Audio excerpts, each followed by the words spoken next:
On the very edge of town, where the streetlights flickered and died, stood a house. Not just any house, but one that seemed to slouch under the weight of its own shadows. Its windows were like vacant eyes, staring out at a world that had long since looked away.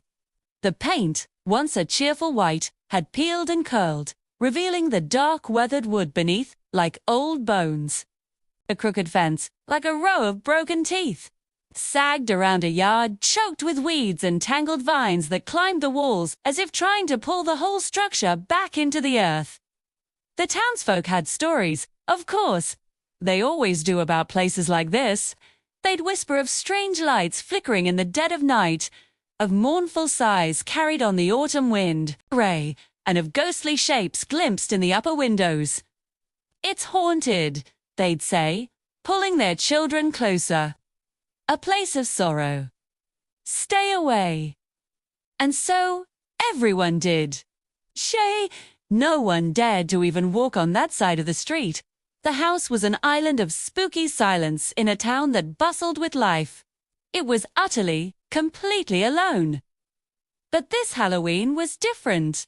A new group of kids had moved to town, their hearts full of courage and their minds buzzing with tales of adventure. There was Leo, the natural leader, with a mischievous grin. And little Sam, who followed his older friends everywhere, his eyes wide with a mixture of fear and excitement. They had heard the whispers about the house on the edge of town, but unlike the other kids, they weren't just scared. They were curious. What if it's not haunted? Maya wondered aloud, what if it's just ... sad? That night, as the moon hung in the sky like a silver coin, they decided to find out.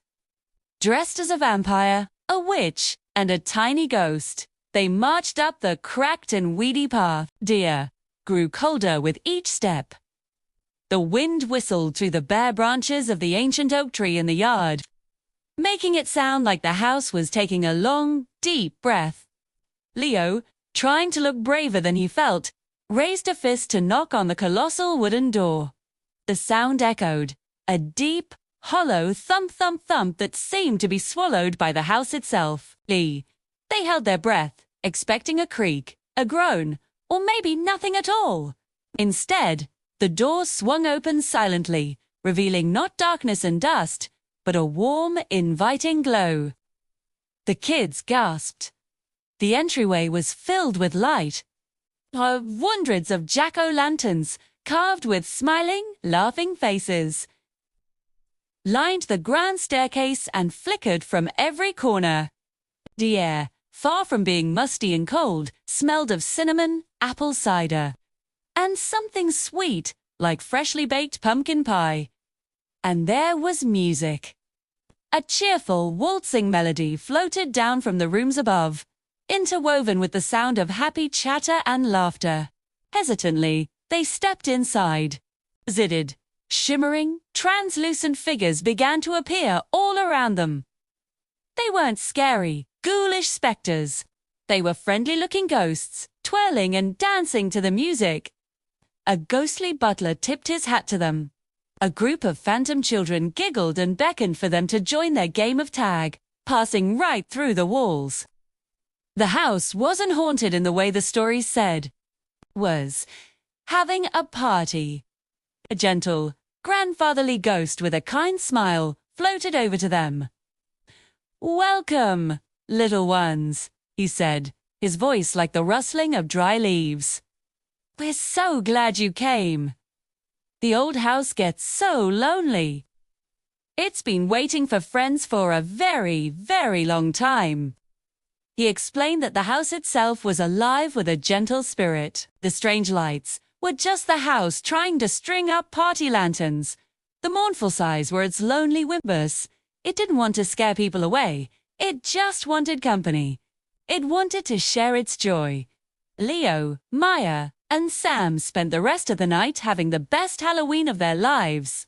They danced with the ghosts, listened to the house's stories, whispered through the floorboards, ate spectral sweets that tasted like pure happiness. They learned that the spooky old house wasn't something to be feared. It was just different, and all it had ever wanted was for someone to be brave enough to knock, to look past the peeling paint and broken fence, and see the warmth and friendship waiting inside. As they left that night, waving goodbye to their new ghostly friends, they understood a wonderful secret. Sometimes, the places and people that seem the scariest on the outside are just the ones that are the most in need of a friend. Don't ever be afraid to be the one who knocks. Thank you so much for watching. If you enjoyed this story, please give it a like and consider subscribing to the channel for more tailies. We'll see you next time.